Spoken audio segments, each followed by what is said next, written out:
This season was met with mixed expectations for Clippers fans, where last season they won 51 games but had a very disappointing end to the season, getting bounced in the first round of the playoffs. All-star forward Paul George left the team over the offseason, and Kawhi Leonard started the season on the indefinitely injured list. So many fans were wondering, what does this season actually entail? And it was really James Harden stepping up, leading the team, dipping into the fountain of youth with the always reliable Zubac at center. Zubac played almost all 82 games this year, but in my opinion, it was really Norman Powell who stepped up and provided a huge boost into the starting rotation. Powell, traditionally a role player, averaging about 11 to 12 points per game throughout his entire career, exploded for almost 21 points per game this year, solidifying himself in the starting lineup alongside Harden, Zubac, now Leonard returning from injury, and Derrick Jones Jr. But I think the biggest question that the Clippers need to consider when going into the playoffs is, where's their bench production going to come in?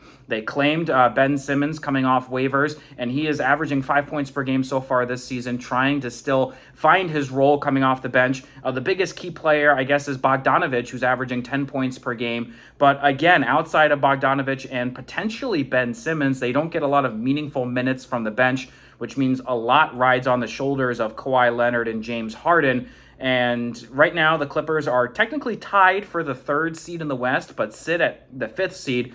They are tied right now with the Denver Nuggets and the Los Angeles Lakers. Really, the only team that, quote-unquote, looks unbeatable in the Western Conference is the Oklahoma City Thunder. The Clippers lost to them both this season, the closest margin being only 2 points.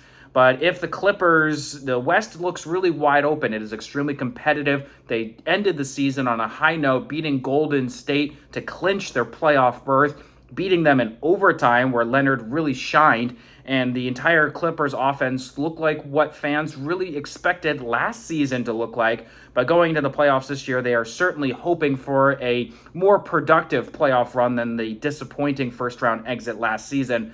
But there is an uphill battle. There are a lot of strong Western Conference teams, and that's not even counting in the Celtics and the Cavaliers in the Eastern Conference. But for Clippers fans, you just got to worry about one game at a time. They are currently the 5 seed. They were the 4 seed last year, and really it's just uphill from here. But Leonard is back in the lineup. James Harden has been performing exceptionally well this season, shooting over 40% from the field. And Norman Powell has been exceptional so far this year, and Clippers fans hope he can continue that going into the postseason. The Clippers finish with a 50-win season, one shy of their 51-win season last year, and look to make a deep run this June.